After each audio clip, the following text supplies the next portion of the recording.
Bienvenue, c'est Samir refait l'actu. Aujourd'hui, on va parler de 3 sujets, dont un qui va faire énormément polémique, heu, n'en déplaise à certains.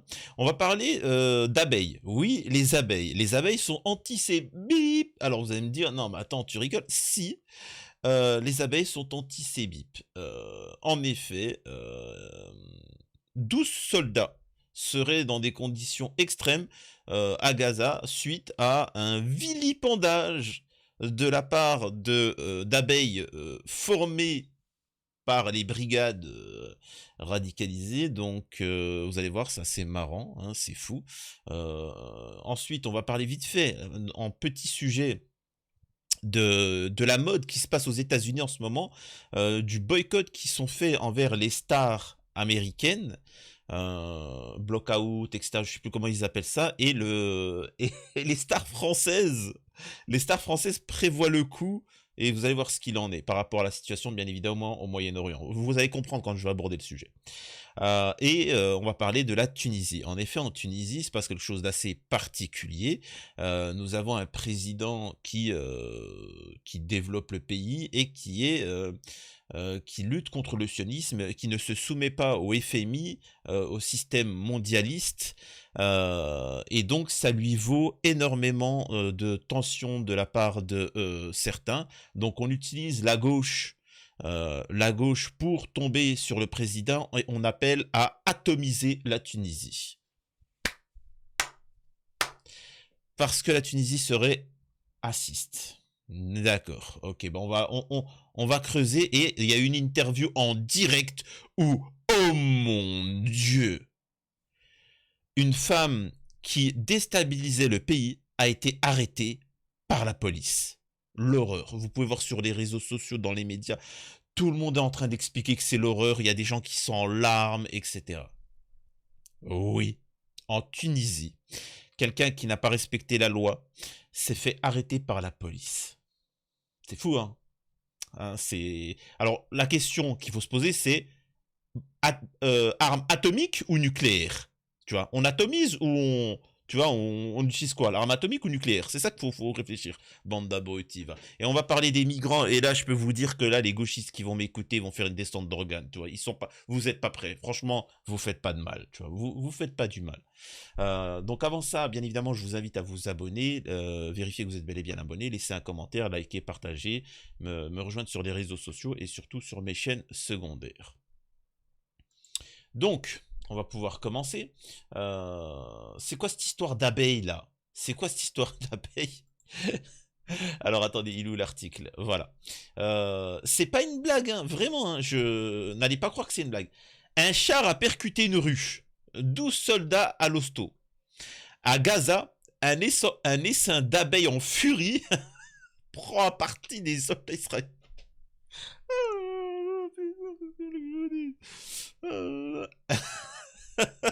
C'est un essaim en furie, tu vois. Tu sais, c'était déchaîné. Alors, je vais vous faire mon analyse, vous inquiétez.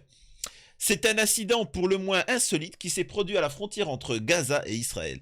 Une patrouille militaire israélienne vient d'être la cible d'une attaque. Oui, d'abeilles. Au total, 12 soldats ont dû être hospitalisés après cette mésaventure entomologique. Selon l'armée israélienne, le déclencheur serait un char qui a malencontreusement écrasé une ruche.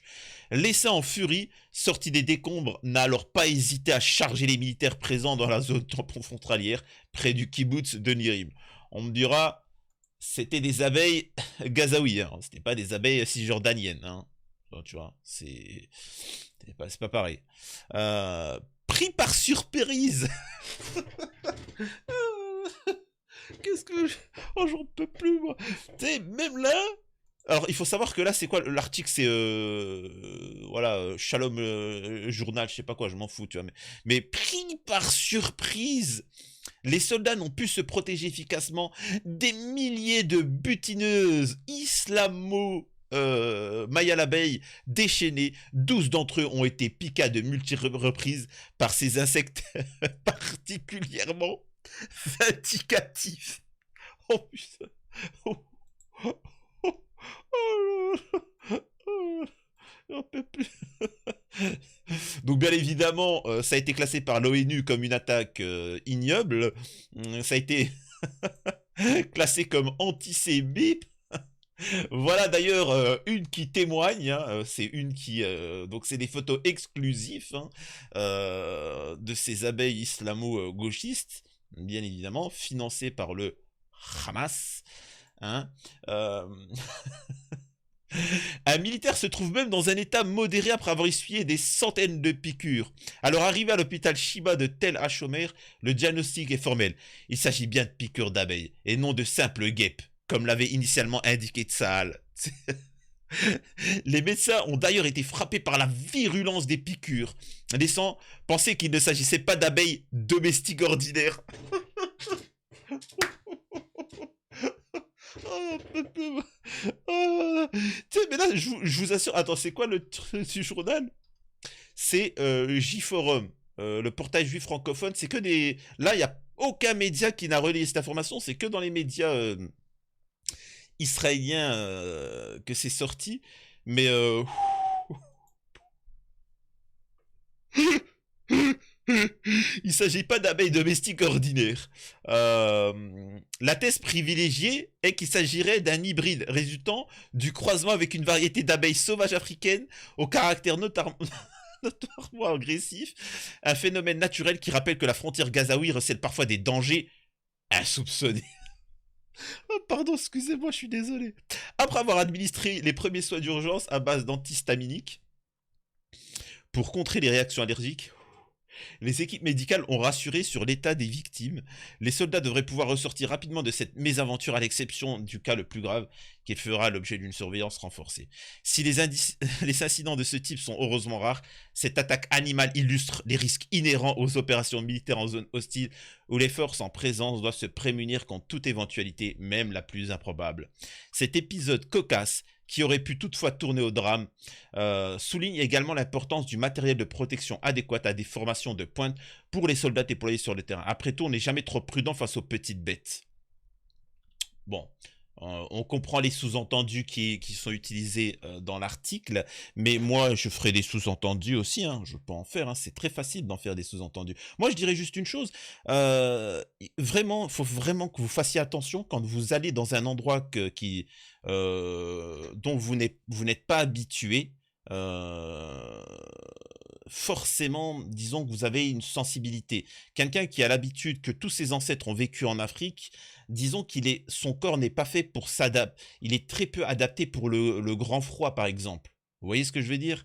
En fonction de ton corps, tes ancêtres, ta génétique, tu es surtout adapté à un milieu. Donc forcément, quand ton ADN, tous tes ancêtres ne sont pas habitués à un milieu, ben, surtout aux abeilles de ce milieu-là, ben, ça peut te choquer. Par exemple, je peux t'assurer que les Palestiniens, les Gazaouis, quand ils se font piquer par ces abeilles, il se passe rien de spécial, tu vois.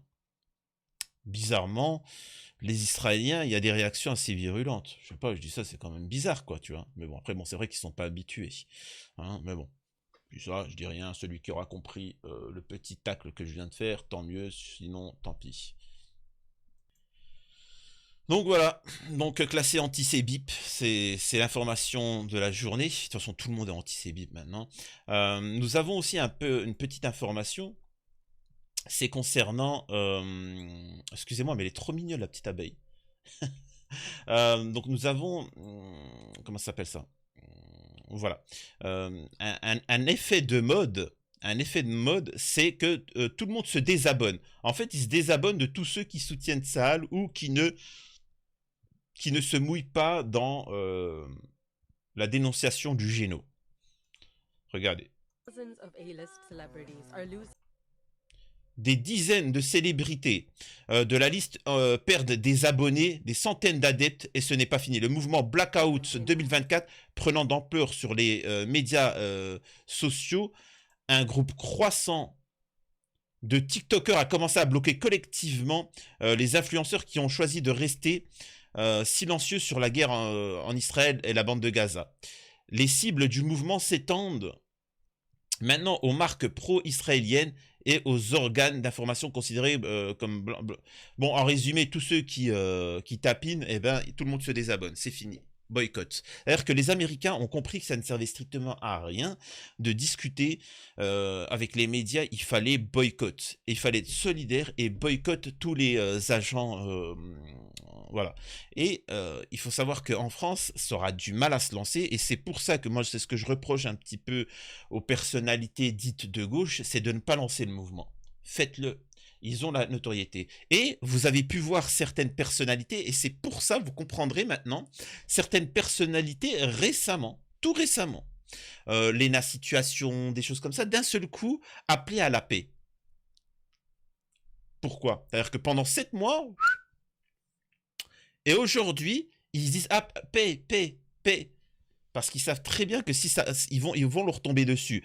Mais que je les rassure, les M de France sont très fragiles et je vous assure, constater qu'à ce moment-là, les gens ils sont là, ouais, ouais. Elle n'a pas parlé pendant 7 mois, elle fait un appel à la paix, mais est-ce qu'elle peut dénoncer c'est qui le responsable, qu'est-ce qu'il en est? Non, ah d'accord. Donc, espérons, là, c'est un message pour ceux qui sont un peu bien placés du côté de la gauche, etc., d'utiliser, de relayer ce mouvement de blackout 2024, etc., de regarder ce qui se passe aux États-Unis pour l'importer en France. Et vraiment, donc si vous avez... bon, vous savez que moi, hein, comme je suis pas de droite, de gauche, machin, etc., et j'ai aucun passe-droit, j'ai aucun machin, mais vous, n'hésitez pas hein, à relayer ce délire-là.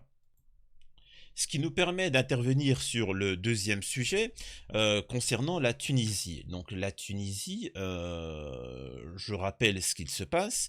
Le pays s'est relevé et lutte contre le sionisme avec son président et contre la débauche et contre le FMI, contre le système mondialiste.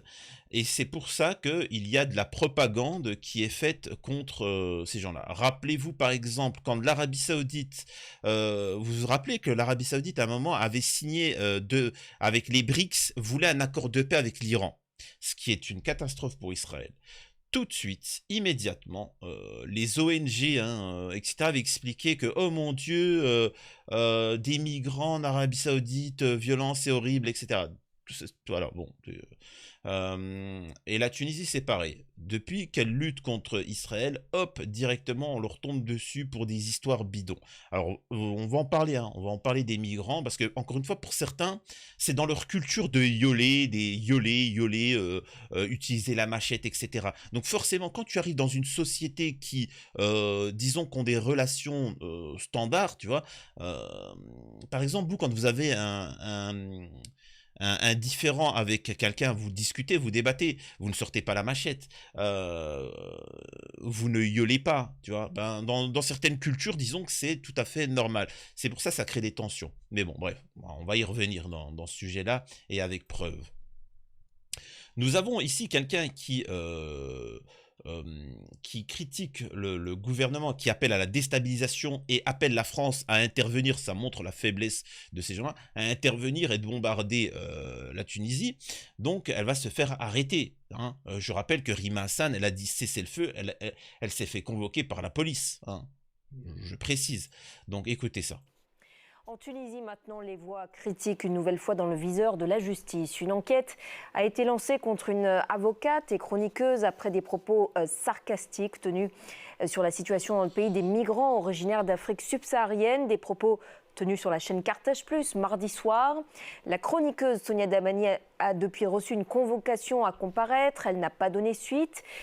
Et ça, c'est normal. Hein. Il faut savoir que dans ces pays-là, c'est pour ça, moi, je vous dis, la Tunisie, c'est un pays qui est encore faible. Je vous le dis. Hein, elle a une convocation, elle a dit quoi? Oh, moi, je m'en balègue, moi, de ta convocation. T'as cru que t'étais qui, là? Ah, d'accord. Donc la loi, c'est-à-dire qu'ils s'en fichent de la loi. C'est-à-dire qu'en fait, elle est avec ses amis migrants, en mode, on s'en fout. Nous, c'est la machette. La machette. T'inquiète pas, la machette, t'inquiète pas. Donc, je vous montre. Et je vais vous laisser vous faire votre avis et ensuite je vous donne mon point de vue. Le coup d'un mandat d'arrêt, elle s'est depuis réfugiée au sein de la maison des avocats de Tunis. On va rejoindre sur place notre correspondante Marilyn Dumas. Bonsoir Marilyn. Que craint à présent Sonia Damani? Pourquoi s'être réfugiée dans la maison des avocats? Bonsoir. Alors, Sonia Darmani est arrivée vendredi en courant ici à la maison des avocats. On lui reproche d'avoir participé à un plateau télévisé, donc le 7 mai, comme vous le disiez, sur le thème de la migration en Tunisie, à un détracteur qui affirmait que des bandes criminelles organisées planifiaient d'implanter... Pardon. Il y a la police qui arrive, en fait, je suis désolée, il y a une... On est d'accord qu'en France, quand des policiers viennent interpeller des individus, c'est somme toute, c'est normal. Quelqu'un ne se présente pas en France, quelqu'un ne se présente pas à une convocation, la police vient interpeller où qu'il se trouve. On est d'accord. Mais en Tunisie, non. Non, les gens n'ont pas le droit, c'est horrible, c'est ignoble. Entrée en direct en fait de la police, probablement pour arrêter Sonia Darmani. Elle se trouvait là-bas, accompagnée avec des personnes, des amis, des avocats, et probablement la police qui arrive. Elle est masquée. On n'a pas vu de carte, on n'a pas vu de papier. On ne sait pas où aller. Ils se sont enfermés.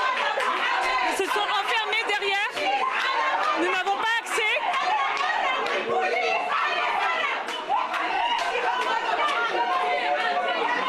Nous ne savons pas ce qu'ils lui font. Oh l'horreur, excusez-moi, je suis désolé, hein, je vous montre, c'est vraiment en direct, c'est passé en direct, désolé les oreilles, hein, je suis désolé, c'est vrai que j'aurais dû vous avertir. Oh c'est agaçant quoi.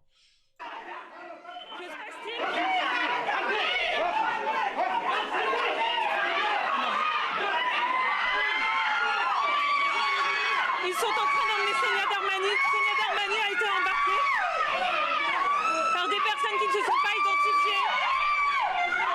Ils sont masqués, nous n'avons pas vu de carte. Est-ce que c'est la police ?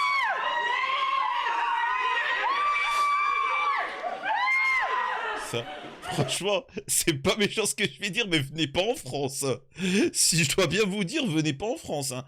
En France, tu viens, vous par exemple, vous pouvez en Tunisie dire ouais c'est le feu. En France, tu fais c'est le feu, ils sortent la matraque, ils te déglinguent. En France, par exemple, excusez-moi, je suis obligé de rappeler, je serai le seul à rappeler ce propos-là. En France, vous savez, il y a des individus qui étaient là et qui disaient ah ça serait bien quand même que tu vois, on puisse avoir un peu plus de droits sociaux et qu'on travaille et que, tu vois, un peu moins de taxes. Ils s'appelaient les Gilets jaunes. Chaque week-end où ils manifestaient, tu avais au moins plusieurs personnes qui étaient éborgnées, des mains arrachées, des pieds. Vraiment, hein, ça, quand je vous dis, c'est pas... Vous pouvez voir sur Internet, hein, tapez, vous allez voir. La police française ne rigole pas. Hein, c'est pas la police tunisienne, hein. Vous pouvez voir la police tunisienne, ils sont venus comme ça, machin, ils sont arrêtés. Oh, la police française, ça rigole pas, je vous le dis tout de suite. Hein. Ah, c'est... Ne te mets pas en travers de son chemin. Vraiment. Donc voilà. Et ça, là, ça fait polémique. Ça, tout le monde en a parlé. Oh, ouais, mais je vois pas en quoi ça choque. Je comprends pas. Et vous savez ce qu'on appelle, c'est du néocolonialisme.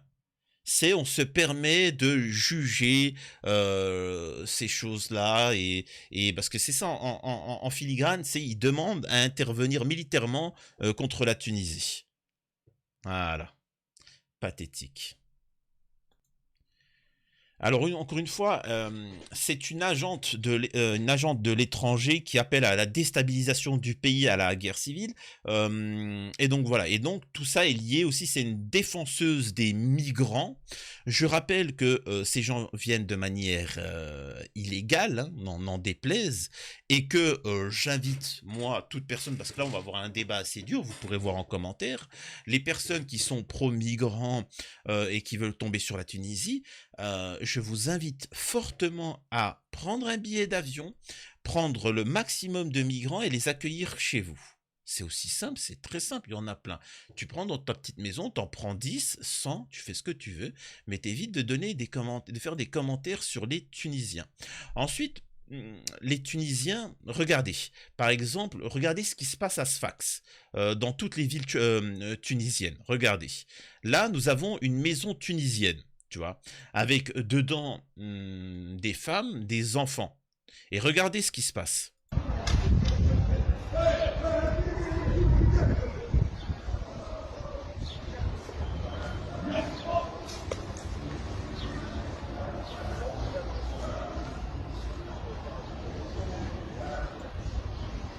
Malheureusement, le père de famille, je suis sûr qu'il n'est pas armé. Donc, bah écoutez, je suis désolé pour sa femme, pour ses filles, mais il pourra rien faire à part assister en direct à ce qui va se passer.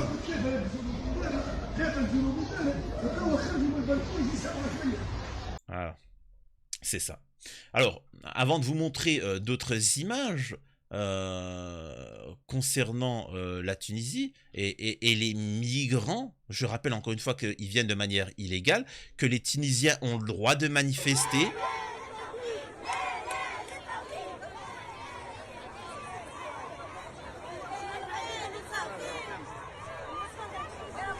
Ils ont le droit de manifester face à tous les abus qu'il y a de la part de ces gens-là. J'ai pu voir en commentaire beaucoup de gens nous dire ouais, mais tu sais, ils sont racistes, les Tunisiens, etc. Pareil qu'en Europe, vous savez, machin, etc. Il y en a même qui m'a dit Samir, tu as un problème avec les Noirs. D'accord, ok. Pour tous ceux qui suivent mon contenu, vous savez ce qu'il en est, mais il me dit ça. Mais moi, je te pose une question. Si tout le monde est raciste en France, il n'y a aucune distinction, et qu'en Tunisie aussi, qu'est-ce que vous foutez en Tunisie et en Europe? Pourquoi vous restez pas dans votre pays? Si vous êtes des chances, vous êtes tellement des chances, vous êtes tellement civilisés, pourquoi vous venez? Pourquoi vous venez de manière illégale? Je comprends pas. Enfin, toi, en fait, peut-être que vous, dans votre tribu, vous avez été éduqué comme ça, mais en fait, il y a ce qu'on appelle la propriété dans certains pays civilisés. Il y a ce qu'on appelle la propriété. Ça veut dire que tu ne peux pas rentrer dans ma maison comme ça sans mon accord, ok? C'est très important. Alors, encore une fois, certains m'ont dit non, mais... Et j'avais parlé de culture. C'est pour ça aussi que je vous ai toujours dit, dans toutes mes vidéos, que je ne parle pas moi de bien ou de mal. Il faut comprendre l'autre. Ces migrants-là, il faut comprendre qu'ils ne sont pas mauvais en soi. C'est une question de culture. Regardez. Hop. Voilà. Alors, vous allez peut-être pas tout voir. Attendez, je vais réduire ma chaîne. Hop. Attendez. Désolé, je ne peux pas grossir plus. Mais pour que vous compreniez, c'est quoi le problème en Tunisie? Parce que la Tunisie, c'est un pays où, disons que quand tu as une maison, personne d'étranger n'a le droit de rentrer dans ta maison. Quand une fille te plaît, en Tunisie, en fait, tu dois lui dire salam alaikum, discute avec elle, je te plais, tout ça, je t'offre un bouquet de roses, je t'invite au cinéma, je discute. C'est comme ça que ça fonctionne en Tunisie. Et assez rapidement, voilà, tu te présentes au père. Bonjour, je me présente, je suis étudiant en médecine, je suis ça, votre fille me plaît, est-ce que je pourrais discuter avec elle devant vous? Et puis peut-être potentiellement, moi je suis de telle famille, et ça m'intéresserait de pouvoir sortir, l'emmener avec elle sortir au restaurant, et potentiellement, si elle me plaît, faire les fiançailles, me marier, etc. Ça fonctionne comme ça en Tunisie, c'est particulier. Alors que dans d'autres pays, le mariage par rapt ou encore par enlèvement est une pratique qui date du Moyen-Âge, qu'on retrouve dans plusieurs continents, dont l'Afrique. C'est une pratique qui consiste par l'enlèvement d'une jeune femme par un groupe d'hommes pour la forcer à épouser l'un des auteurs de l'enlèvement. Cette tradition s'est perpétuée, continue encore d'exister dans différentes régions du monde, et le Tchad du nord au sud n'est pas en reste aux grandes dames de l'évolution du paradigme tant au niveau culturel, religieux, humain et juridique. Il y a quelques années, un monsieur que je connais bien m'expliquait le principe du mariage par rapt en terre Marba, dans le département de Tandjilé, ouest au Tchad. Je reconnaissais beaucoup de choses, certains détails par exemple, dans ce qu'il me disait, car j'ai passé plus de 10 ans de ma vie dans cette région. À l'origine, me dit-il, le mariage par rapt est un mariage basé sur le consentement de futurs époux, même s'il est caractérisé par l'enlèvement de la jeune fille. Celle-ci était au courant du projet et se prête au jeu, hein, tu vois. Donc, c'est comme ça, hein. Elle est consentante, bien évidemment. Du côté du garçon, le choix de ce mariage était motivé par plusieurs raisons. Lorsque deux jeunes se plaisent au détriment de l'accord de leurs parents, lorsque le jeune garçon n'a pas les moyens suffisamment pour payer la dot de sa future épouse, lorsque le garçon estime que la dot est exorbitante. Donc, en résumé, la morale, c'est-à-dire qu'il n'a pas accès à quelque chose, et ben il se sert. Quand il voit une maison et que c'est pas la sienne, il prend la machette, ça lui appartient. Vous comprenez? Là, faut vraiment ne pas juger et comprendre pourquoi quand ils arrivent en France ou en Tunisie, quand ils voient des gamines de 4 ans, des femmes de 78 ans, ne croyez pas qu'il est en train de la yoler. Il est en train de la rendre bien, de la marier, de l'épouser. C'est du romantisme pour lui ce qu'il est en train de faire. Chacun sa culture. Le garçon venait avec ses amis en bande organisée enlever la jeune fille au marché du village, au champ ou au bord du fleuve, et il s'en allait discrètement sur un cheval, comme prince et princesse, ou alors à coups de rame, que dans une pirogue, invoquant la protection du dieu de l'eau. Il arrivait que la jeune fille soit bizutée pour imposer le respect entre elle et son époux. Question de lui rappeler que même s'il n'est pas passé par les voies réglementaires, désormais, c'est lui qui répondra d'elle. La défendra et la veillera. Ça sera sa PUT, si vous voyez ce que je veux dire. Burkina Faso. Le rapt pour mariage forcé, une coutume criminelle. Malgré la signature de traités internationaux, le pratique du mariage forcé persiste. L'un des fléaux du Burkina Faso est le rapt de très jeunes femmes. Iolées, enceintes, les jeunes filles déshonorées sont obligées d'épouser leur kidnappeur. Vous savez, nous, en France, en Tunisie, alors je sais que ça paraît assez particulier, mais en Tunisie, quand tu ioles une femme, généralement, la Tunisie, en fait, il y a des instances, la police intervient pour condamner le violeur. Alors que dans certaines cultures, dans certains pays, eux, ils épousent, au final, ils épousent la femme, tu vois. C'est-à-dire qu'en plus, elle doit épouser son violeur. Vous comprenez pourquoi il y a des tensions en Tunisie? Hein? Vous comprenez? Incroyable. Bon, je pourrais vous lire tous ces articles-là. Il y en a tellement, mais je vais pas vous lire tout, parce que c'est pas le sujet. Et c'est là où, en fait, parce que vous comprenez pas ce qui est dit. C'est pour ça que maintenant que je vous ai raconté un petit peu comment ils fonctionnent dans leur pays, il faut comprendre les propos. Écoutez. On vit le calvaire ici en Tunisie. Ben, cassez-vous chez vous. Cassez-vous chez vous. Excusez-moi de dire ça. C'est pas. Regardez. On vit ici le calvaire, ici en Tunisie. Ils nous chassent même comme ça en ville, tu vois. Et ils nous chassent même de la ville. Donc après des coups, nous avons eu à... Donc ils ont dû se déplacer dans des villages. Ok. On est d'accord que le Sénégal, c'est pas un pays en guerre. C'est un pays quand même qui est développé. On est bien d'accord. Moi, j'ai des amis sénégalais de France qui investissent au Sénégal. Enfin, pourquoi faites des démarches. Enfin, c'est quoi le problème? C'était qui? Enfin, bon, bref, écoutez. À se déplacer comme ça dans les villages. We cannot go to town because when we go... On ne peut pas aller en ville car quand on va en ville, ils nous attrapent. Ben tiens, ouais, ben c'est normal. Tu vois. Et on voit bien, c'est que des femmes, des enfants, bien évidemment. Hein, tu vois. Chaque jour, on nous dit de quitter ici. Chaque jour, et là c'est ça que je vais vous montrer, chaque jour on nous dit de quitter ici, cet endroit, de rentrer chez nous. Chez nous. Le propriétaire du champ vous dit Le propriétaire du champ là auquel vous squattez, il vous dit de partir? de partir? Oui, chaque jour. Oh mon Dieu. Bah tiens, vraiment, c'est quand même grave, hein. Tunisien, faut arrêter d'être un peu raciste, hein. Alors, je sais que tu es un agriculteur, que tu as investi beaucoup d'argent pour faire une culture et planter du maïs, etc. Et que tu as des migrants qui viennent et qui squattent le terrain de manière illégale, qui déglinguent tout, et que tu leur dis de partir et ça les choque. Ouais, ils nous demandent de partir, on comprend pas. Oh, on a juste abusé de sa fille.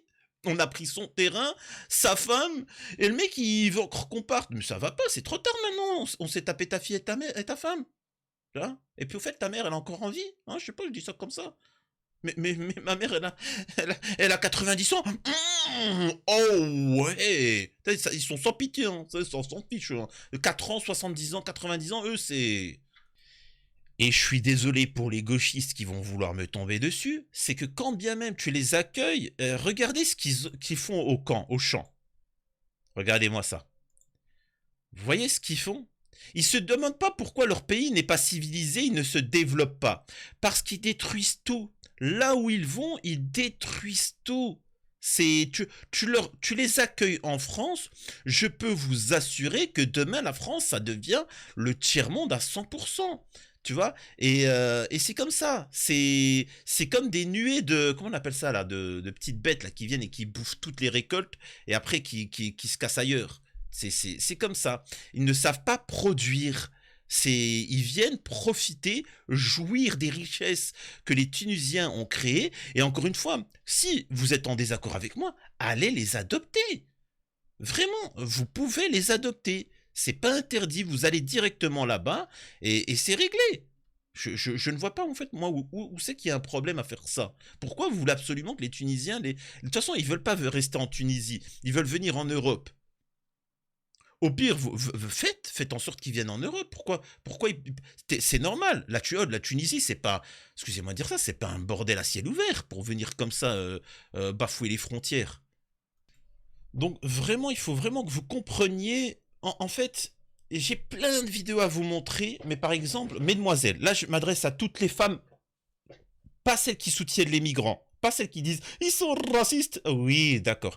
Moi, je vous montre juste, regardez cette femme-là. On a une femme tunisienne. Imaginez-vous que c'est pour bien que vous compreniez ce qu'il en est. C'est-à-dire que vous êtes là, peut-être que tu rencontres Ahmed qui fait des études pour devenir chirurgien.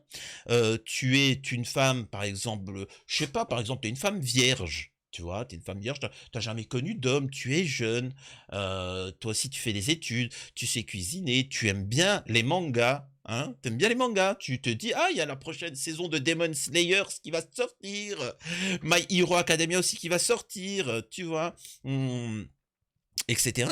Et est-ce qu'une nouvelle saison de Hunter x Hunter va sortir?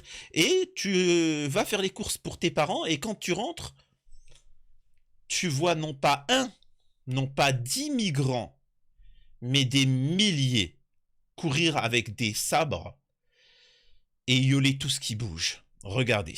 Alors, on va voir rapidement la jeune demoiselle. Regardez à gauche, ça va très vite. Hein.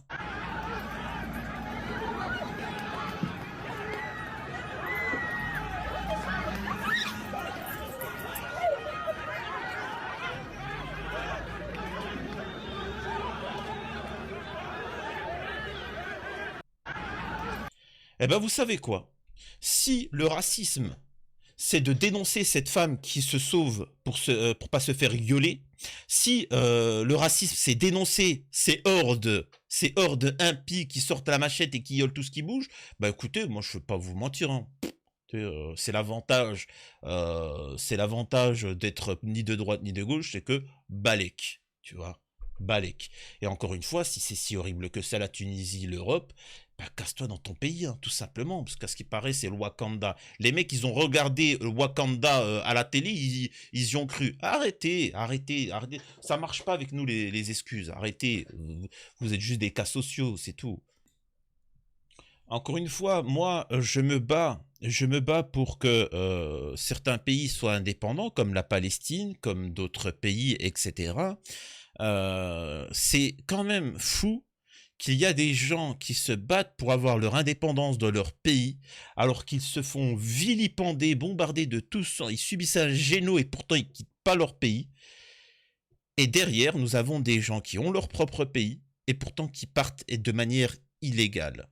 Je rappelle que la France accueille des étrangers, mais il faut faire une demande. Il faut dire le niveau d'études que tu as, et ils prennent un certain nombre, ils t'acceptent ou ils t'acceptent pas. C'est une chose. Mais quand ils te refusent, il ne faut pas sortir la machette et venir de force. Et donc voilà. Et si ce sujet vous intéresse, sachez que je vous compilerai toute une série de vidéos de ces gens-là, ce qu'ils font en Tunisie, le témoignage des victimes, et encore une fois, ne soyez pas naïfs, tout ceci est lié avec Israël, c'est lié avec la situation à l'heure actuelle, hein, vu que la Tunisie est menacée par le FMI, par le sionisme, donc c'est lié, hein, sachez-le. Donc, mais sachez que je serai toujours là pour dénoncer ce qu'il y a à dénoncer. Dites-moi en commentaire ce que vous en pensez et essayez d'argumenter. À la prochaine, c'était Samy refait l'actu.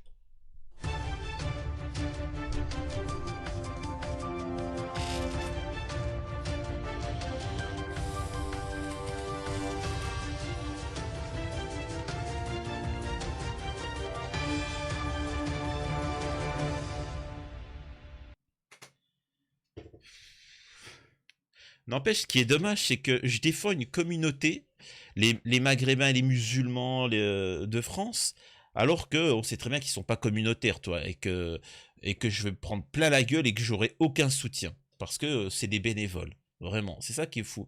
C'est-à-dire qu'il faudrait vraiment que je fasse l'hypocrite et que je fasse que le mec de droite ou le mec de gauche, etc. Mais ce que je fais là, c'est pas prolifique, tu vois. Le fait d'être nuancé, d'être honnête sur ce que je pense, etc. C'est pas bon. Il y a que moi qui fais ça. Je suis un fou, moi. Je sais pas ce qui m'arrive d'ailleurs. Je sais pas pourquoi je fais ça. Allez, à la prochaine.